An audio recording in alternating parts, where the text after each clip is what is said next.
এটা বাচ্চা কি বাচ্চাইছে কাকি? এটা কি বাচ্চাইছে? দামর বাচ্চাইছে। এটা এই যে এলটন ফোনটা দিছে এটা বাচ্চা। একটু একটু টান দেন, এটা দুধ তো খাইতেছে। ছবিটা তুলি। এই যে এটা এলটন ফোন, আরো 75% সারের বীজ। তো বাচ্চাটা খুব সুন্দর আসছে। এই যে গাই, এটা হচ্ছে গাবি, আর এটা হচ্ছে ওই গাবি। এটা দামর বাচ্চা হয়েছে না কাকি? 4 দিন বয়স এটা বাচ্চার। দেন একটু টান দেন, এটারে টান দেন। ওটা আপনার লোক রাখেন না, আপনার ইয়া করি ধরেন। আপনি একটু গলাটা ধরেন, দেন রাখে দেন গলাটা ধরে। এই যে আমার কাকি ধরছে, এই যে খামারি।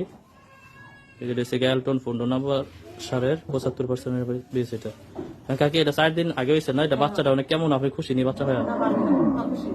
বাচ্চা ভাই খুশি না? তাহলে এরকম বাচ্চাই দেবো সবসময় নাকি একটু নর্মাল দেবো? আরো টাকা কম দিলে আরো নর্মাল দেবো নাকি? আচ্ছা, এই যে এটা হচ্ছে গাবিটা। এই যে গাবি যেরকম গাভীর চেয়ে ভালো হয়েছে, বাচ্চাটা একটু পাকড়া বেশি আছে না কাকি এটা? আচ্ছা, তাহলে এরকমই দেবো সবসময়। 4 দিন পর জন্ম ঠিক মতো পড়ছে? কত খাও? আসো আসো। এই যে গাভীর বাচ্চাটা রাতের বিয়ে তো সুন্দর কেন? আসেন কাকি হয়েছে রাতে বিয়ে নিচে পড়েছে। ঠিকই আছে।